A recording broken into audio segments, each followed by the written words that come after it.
Is it commitment or undrawn capital commitment? Can I share carry with my team, my EWT? Do I need to restructure my entire fund? These are the questions that fund managers have been asking since SEBI's circular on pro rata and pari passu rights on 13 December 2024. On November 7th, 2025, SEBI has released a new consultation paper proposing critical clarification to this bombshell pro rata and pari passu rights circular on rights of investors of alternative investment funds. Stick around in this video because we are breaking down one of the most significant regulatory changes on AIFs in the next 10 minutes.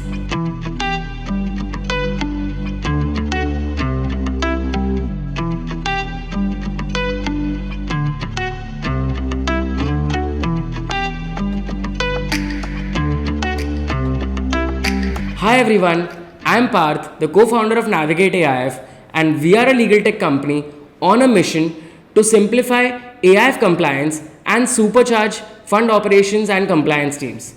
Today, we are going to be diving into SEBI's draft consultation paper titled The Clarifications and Specific Modalities with respect to maintaining pro rata rights of investors of AIFs. Think of this as a updates and bug fixes version of this December 2024 circular. And here's the best part. SEBI is actually asking for your feedback until November 28th, 2025. So let's understand exactly what is SEBI proposing so that you can participate in shaping these rules. Alright, first we'll do a quick time travel. Let me set the scene. On November 18, 2024, SEBI drops a major amendment to the AIF regulations.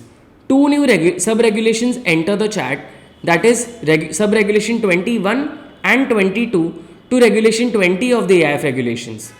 So sub-regulation 21 states that pro rata rights, which is that everyone gets their fair share based on what they have committed to the fund, thereby establishing the fundamental principle that investor rights must be proportional to the capital commitment to the fund.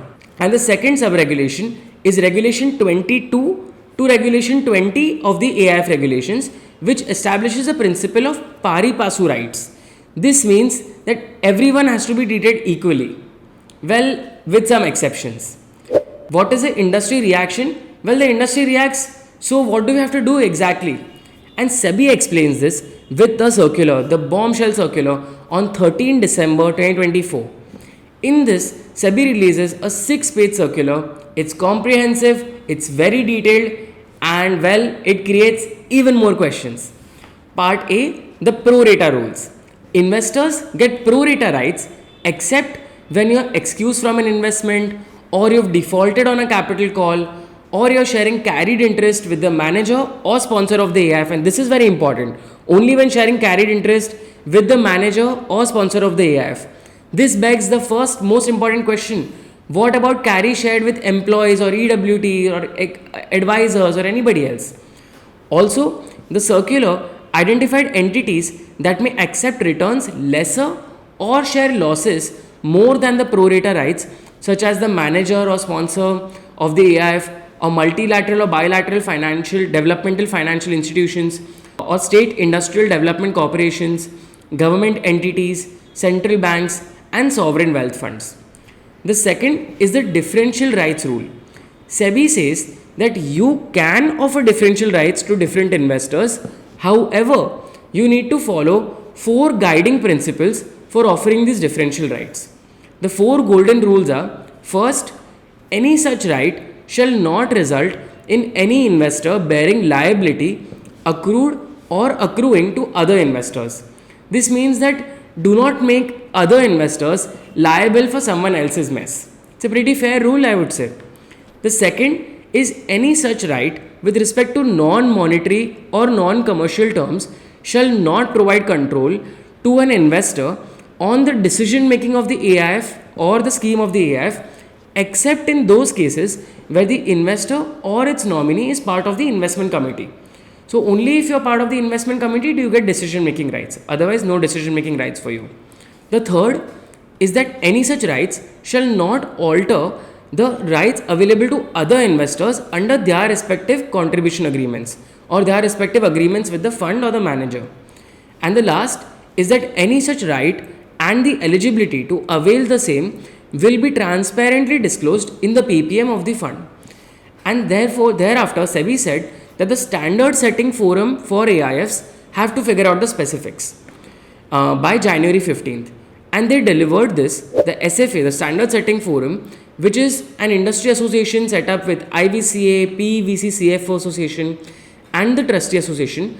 They published a list of 10 differential rights. Things like different management fees, co-investment opportunities, enhanced reporting, most favored nation clauses, etc. So these differential rights could be offered, and you can look at the implementation standards issued by the SFA as well. So problem solved, right? Well, wrong. Fund managers started implementing these rules and immediately hit roadblocks. Wait, when you say commitment, do you mean total commitment or only what's left? Undrawn commitment. Or some manager would say, my fund has been using a different methodology for the past 3 years. So what do I do now? Do I start over? Or someone else may say, I have an open-ended CAT 3 fund. Drawdown doesn't even exist for me. What do I do now? Can I give carry to my star analyst or only to my sponsor? So all of these questions started coming to SEBI at a big rate, and that is why SEBI has actually, after receiving all these representations, released this consultation paper. They have listened, and that brings us to this week. So SEBI releases this draft circular that we're going to go through now. I'm going to go pain point by pain point, showing you first the problem and then SEBI's solution. So problem 1. Picture this. You have an investor who committed 100 crores to your fund. Over 2 years, you have called 60 crores across 6 investments. Now you are making investment number 7. You need another 10 crore from the investor. This is a 100 crore question. Do you calculate the pro rata share of this investor based on option A, their original 100 crore commitment, or option B, the remaining 40 crore commitment, that is a undrawn capital commitment? And this isn't academic. Your choice affects every investor's capital call. This isn't an academic question. What do you do? Well, SEBI has a solution. SEBI is saying AIFs now have a flexibility to choose between 2 methodologies.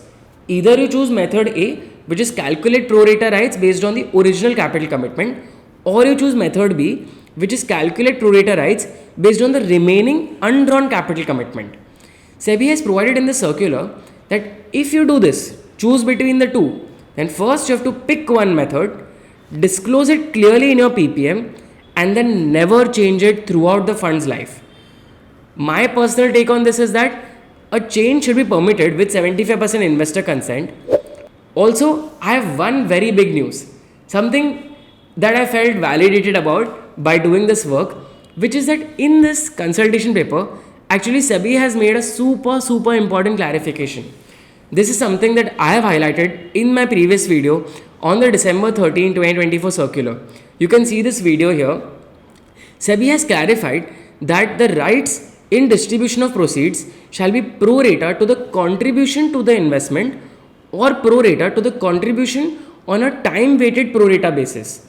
This is very important because in the original circular and the amendment to the AIF regulation, SEBI has said that the rights to distribution will be pro rata to commitment.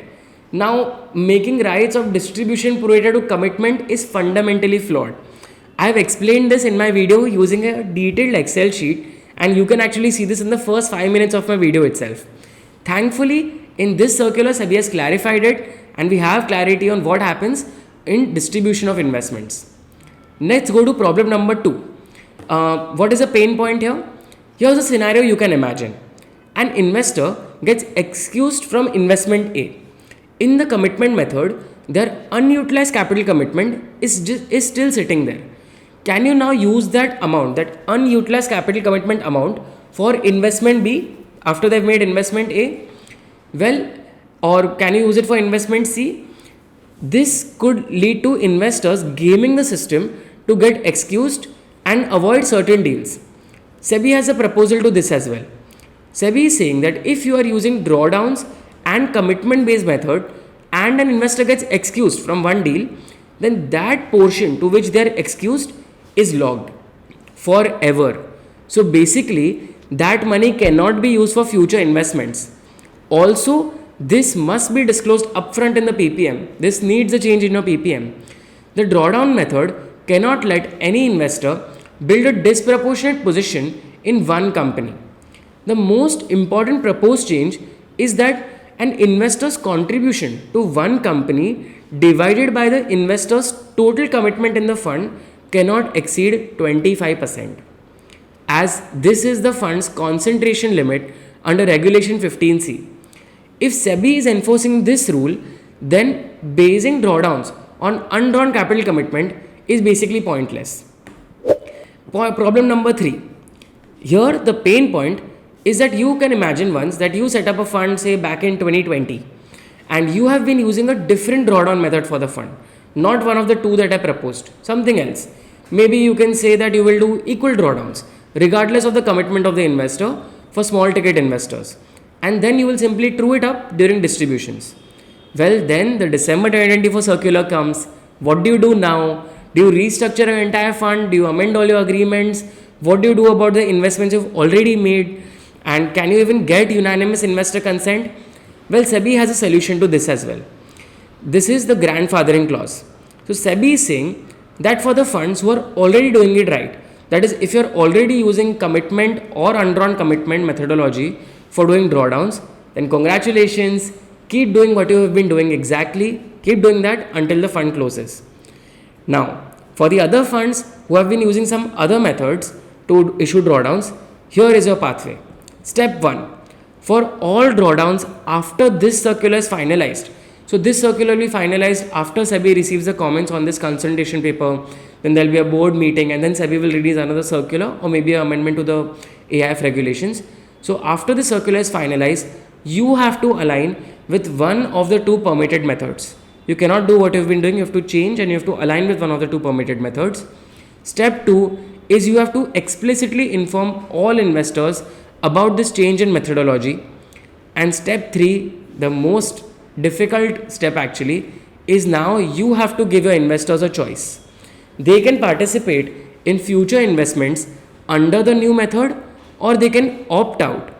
Now, if they opt out, then this doesn't lead to you having a breach of minimum investment requirements or any corpus based limits that you have, or even the concentration limits of SEBI, and SEBI won't treat this as non-compliance. Just make sure that you document these investors opting out properly in your compliance test report. My take on this massive change is that this is actually very, very serious. Asking funds to provide an option to investors to opt out can really shut down some funds in India, and I would not want that. Instead of uprooting these funds' businesses, SEBI should actually consider allowing these funds to complete their tenure. Let them make investments, let them complete the commitment period of their tenure, as all of these investment strategies and these drawdown clauses have actually been approved by SEBI itself when they gave them the certificate to operate as an AIF. So that's my personal take on it. We have to wait and see how SEBI approaches it. I doubt that SEBI will give them this leeway. SEBI might ask them to give the exit option, and that could really kill some of these funds. Problem number 4 is the pain point for category 3 AIFs. These include hedge funds who style strategies with open-ended structures. So these allow investors to basically subscribe and redeem anytime. How do you do pro-rata drawdowns when your investor base is constantly changing? Well, here is SEBI's solution to that. SEBI is saying that for these typical open-ended Cat 3 funds, if you are investing in listed securities or liquid strategies or tradable assets, then forget drawdowns. It's fine for you. Instead, you simply issue units at NAV, you redeem units at NAV, and you distribute all your proceeds, that is your dividend, interest, capital gains, etc., pro rata to the units held by the investors. Pretty simple and straightforward. This makes sense. The part 2 is for the private equity styled open-ended funds. If your open-ended fund actually invests in unlisted securities, then you are doing something very similar to what private equity funds do with a close-ended structure. In that situation, you have to actually follow all the close-ended drawdown rules from proposals 1 to 3 that I've already outlined. Now the problem number 5. The pain point here is that if you have made investments say in 2022, 23, 24 under your old PPM with a specific distribution waterfall, so you may have a different distribution waterfall under your old PPM, then the new rules come in December 2024. Are those old investments grandfathered? Do you need to recalculate every distribution? What about those investments that have been partially exited and some exit is left? So here is SEBI's solution to that as well. In proposal number 5, SEBI has a very crystal clear answer. For all the investments that were made on or before December 13, 2024, the distribution will follow whatever waterfall you have disclosed in your original fund documents, that is your PPM and contribution agreements.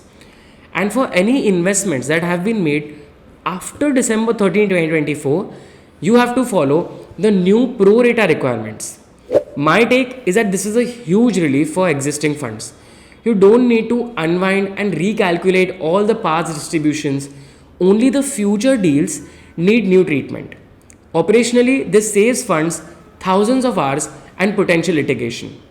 Problem number 6 is that the pain point here is that the December 2024 circular restricted carried interest sharing with only the manager and sponsor, and it said that such carry sharing doesn't violate pro rata rights. But here's the reality. Most funds actually share carry with multiple people, such as the investment team, employee welfare trust or employee benefit trust, operating partners, deal principals, sometimes even advisors. So none of these are technically only manager and sponsor. So was everyone's carry structure non-compliant? Here is SEBI's solution to carry as well. SEBI is saying that they are expanding the circle of carry sharing. So while the original language said returns or profits shared with the manager or sponsor of the AIF, in the new proposed language, SEBI has included employees, directors, or partners of the manager or sponsor of the AIF. My take is that this is massive for talent retention and alignment of Indian private equity and venture capital funds. See, global private equity and venture capital funds have been doing this forever. Now, Indian AIFs can also properly incentivize their teams without compliance anxieties. However, I think that SEBI can actually go a step forward as well. And they can actually permit carry sharing by the manager with any person based on the discretion of the manager. Look, for the investor, carry is something they anyway have to pay to the GP. So they have to pay to the GP. The manager now has the choice who they want to give it to. By restricting carry with only the manager or sponsor or these employee, director, partner, etc., managers have to constantly come up with new ways to give carry to other stakeholders. Instead, if SEBI can allow within this route itself for managers to give carry to whomever they deem fit, that would really make Indian managers more competitive, and that is my personal take on it. Now, the next important rule is the INR commitment rule. This is a technical clarification which is saying that all investor commitments, whether from Indian or foreign investors, must be recorded in INR in the contribution agreement. This is very important for multi-currency fund because this is saying that INR amount has to be used to calculate the corpus of the fund, pro rata drawdowns and or related calculations. This actually prevents forex volatility from messing up the pro rata math. So if a foreign LP or foreign investor wants to commit $10 million to your fund, you have to convert this into INR on that day's rate, lock it in, and that's the commitment for all your calculations.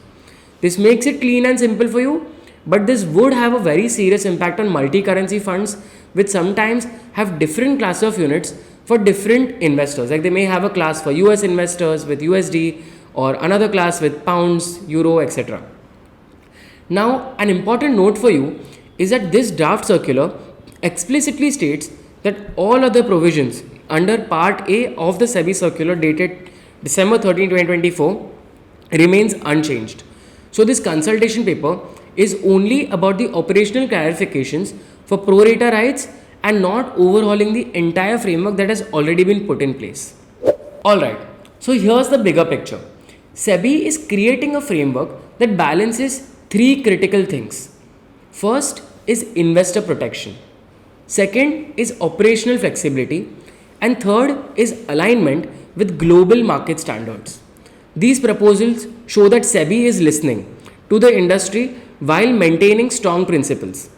The consultation is open till November 28th, 2025. So if you have skin in this game, do participate. This is how good regulations get made. At Navigate AIF, we are already building tools that help you implement these rules once they are finalized. So, 3 asks from you. If you like this video or found this helpful, please subscribe to us for more regulatory breakdowns or drop any questions you have in the comment box below. I'll try and answer every single one. Until next time, stay sharp, stay compliant, and remember, regulations might be complex, but understanding them doesn't have to be. This is Parth from Navigate AIF signing off. Thank you.